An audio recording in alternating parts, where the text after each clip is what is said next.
এই উম্মাহর ধ্বংস অনিবার্য। আজ গোটা জাতি নাফরমানি ও পাপে নিমজ্জিত, ডুবে আছে।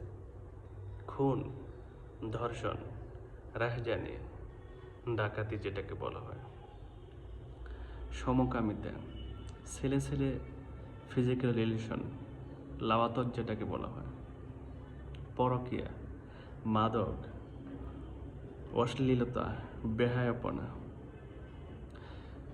গান, বাদ্য, সুদ, ঘুষ, জুলুম, অবিচার সহ এমন কোনো পাপ নেই যা সমাজকে গ্রাস করেনি, যা সমাজকে গিলে ফেলেনি।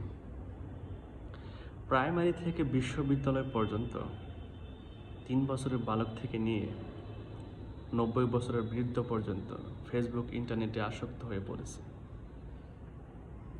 রাত 2টা-3টা পর্যন্ত, কেউ কেউ সুবহে সাদিক পর্যন্ত অশ্লীল উলঙ্গ ছবির মধ্যে ডুবে থাকে। আর যখন ফজরের আজান হয়, মোবাইলের সুইচটা অফ করে ঘুমিয়ে পড়ে। এই উম্মাহর ধ্বংস অনিবার্য।